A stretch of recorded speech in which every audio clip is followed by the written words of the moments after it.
Hi, I'm Erik Christian, Vice President of Corporate Strategy and Business Development for Hubbell. Today is the 6th episode in our series called Candid Conversations, where over the last several months, we've been having candid conversations with leaders in our organization and leaders in the industry. We've been discussing things like their career, industry trends, personal experiences, and really appreciate all those that have been following along. Today's guest is new to Hubbell and someone we're really excited to have on. Pete Lau, welcome. Thank you very much. I heard that I was number 6, but I wanted to point out to the audience that you told me I was number 1 in your heart. Just wanted to get that clear. No truer words were spoken, Pete. I can guarantee you that. Thanks for having me today. Really appreciate it. Thanks for joining, man. All right. So you're new to Hubbell, certainly not new to the industry, but new to Hubbell. Maybe just a little bit about your background and what made you excited to join the team here at Hubbell. Yeah. So I think, I've been around the industry for a fairly long time, left a little while, and now I'm back. I spent the better portion of my career with General Electric for 17 years and then 3 years with Honeywell prior to coming back to the industry and joining Hubbell. Really excited to be part of a great company and look forward to what the future holds. It's an exciting time to be at Hubbell. More change here in the last 6 months than probably in the last 6 years. And one of those changes is Hubbell Electrical Solutions, which you're president of, a newly formed organization. And maybe just talk a little bit about the forming of that organization and how you're thinking about that for the future. Yeah, so it's a good question. We started, before I came, obviously, with 3 different segments: Hubbell Lighting, Hubbell Consumer and Industrial, and Hubbell Construction and Energy. And there are a lot of similarities in those businesses, and maybe most pointedly, the way that those businesses go to market. And so the thought was, how do we get 1 + 1 + 1 to not just equal 3, but to equal 5? So it's a big lift. It's a big ask for the organization, but ultimately one that I think is the right move for the organization. And, anytime you can get synergies, and synergies always has a negative connotation. A lot of people tend to think it's cost. The way I think about it is sort of commercial synergies. And so, there's a lot of backroom stuff to think about. There's a lot of front room stuff to think about. And I think, coming into Hubbell in the August timeframe, generally end of the year is a good point to kind of reflect and think about how you might do things differently. And, anytime you try to change the tire, while the car is running, which is a euphemism for, how do you make changes during the year, is pretty difficult. And so I see it in sort of 2 phases, the evolution of the segment coming together. The first one is, how do we organize a little more strategically around end segments, not necessarily verticals, but, maybe end segments, commercial, industrial, those sorts of things. And, how do we take the backroom resources and put them together? And I think, between August and December 31st, I think there's a fair amount we can do there that's pretty non-obtrusive in terms of our customer interactions and relationships. And so that to me is sort of how we're thinking about it, how we organize the segments, how we find the leaders that take the organization into the future. How do you think about optimizing that organizational structure and, any sort of optimization as you think about kind of who touches customers, customer service, product management, sales support, sales, any types of those functions we really haven't looked that hardly at yet. We know that there's opportunities for us to be a little more innovative, a little more thoughtful in terms of, vertical market segments, how we generate demand, those sorts of things. But I think those are the sorts of things where I think a leader needs to get in and take more than 4 months to really understand the business, to kind of make broad-based and sweeping changes, because I just think it's a little disingenuous for someone to come in and think after 4 months they've got the whole world figured out and we're going to go make some changes. And so there was the easy parts, and the easy parts are what I would call the non-customer facing parts. And then there's maybe the harder parts that'll bear more fruit, but probably higher risk, higher reward, that you really want to, get stuck into the business and learn it a little bit and figure out what's what before you make, any further changes. 3-4 months into a new role, first impressions of Hubbell as you're coming to the organization? It's been a really energizing experience. Let me start there. Hubbell is a place where the overwhelming majority of the employees are what I would say, kind of all in. I love the culture. It feels very much like a family. And I think because of that, there's a strong sense of purpose. And our employees generally care about other employees and customers, which is maybe sometimes we take for granted. Sometimes you don't feel that when you're a part of some larger organizations with 300,000 people or 120 or 150,000 people. And so there's a little bit more, everyone knows each other. Everyone knows more of the intricacies of the business. It just feels to me like everyone's maybe a little bit more all in and tuned to the customer, than when I think about other organizations who, maybe a little bit larger, a little bit more complex. And you just have that natural, sort of growth and growing pains. I'm absolutely in love with the culture, the people. I think we are very, very customer focused. And that's probably what excites me the most. I've long believed that if you take care of your employees, that your employees will take care of your customers. And as long as our customers appreciate us, then we'll have a pretty thriving business that is reflective of how the shareholders feel about us. So, to see that sort of come to life in a company like this and sort of see it all, sort of happen, couldn't be more energized than I am today. You use the term energize, and it's something I think you and I share. We're both high energy people and certainly get energized by being around folks. And so you've started a new job running a multi-billion-dollar organization during COVID, Yeah. Which is, man, what a unique time to do something like that. Maybe take us through a little bit of how that's changed your approach or, just your thoughts about starting a new role where you have thousands of employees running a multi-billion-dollar company and not being able to engage with them the way you normally would. I can say that it's hard. And I can say that I am surprised by how hard it is, although I shouldn't be. I think it's something during the process that we talked about, and I probably underwhelmed it a little bit, and I think maybe I didn't spend the time thinking about the fact that I didn't know anybody and I hadn't seen any of the plants. And, operating in a COVID world when you've been with a company for 2 to 3 years is infinitely easier than coming in and trying to learn a business. And I underwhelmed that when I first thought about joining the company. But I will say that everyone has been terrific, extremely helpful. But as you noted, I would consider myself an extrovert. I derive energy from interactions with people, and I like being around people. I like being social.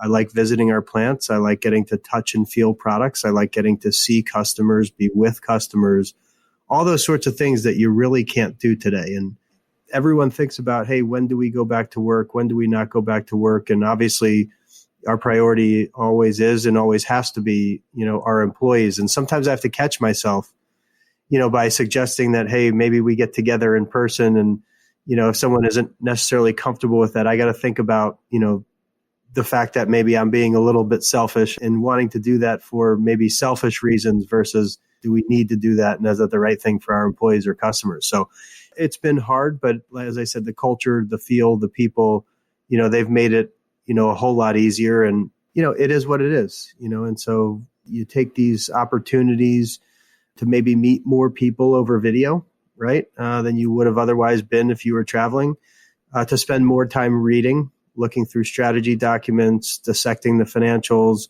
all those sorts of things that maybe we used to do on planes that you're not doing now a little bit. And, just take the opportunity to, see as many people as you can. But definitely I'm looking forward to getting back to some sense of normality, really getting to see the people and get out and know everybody. You mentioned technology. To me, it's amazing what we've been able to do here at Hubbell on Teams. We were using Teams a little bit pre-COVID, but wow, we've ratcheted that up quite a bit. And it's hard for me to think about going back to a world where we're not doing video calls instead of audio calls.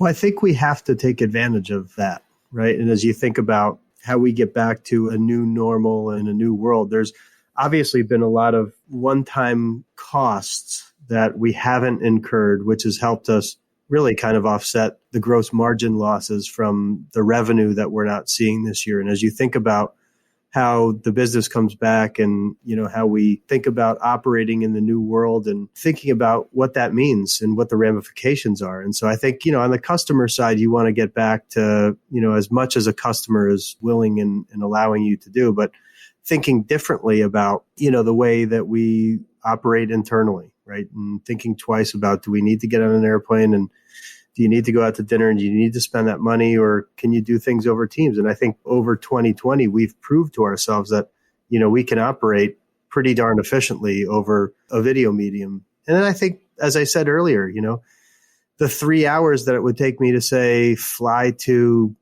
Chicago from here, for example, right? Could I be using those 3 hours to have 6 one-on-ones with high potential people in our organization and getting them jazzed about their future and figuring out what's next for them? And I think there's a lot to be said for that. And, if you boiled it all down to one word, you'd call that probably efficiency, and how you make the best use of your time with the tools that are available to you. And there's going to be a trick to that, how efficient we can be, and balancing that against the need for, real interpersonal relationship type activities, which is how sales get done. It's how deals get done, as you well know. It's how, sourcing partnerships get done. There's a lot of different ways that you can use interpersonal relations to do things, and where there's no substitute for that. But I think there's a lot of things that we can continue to do over video.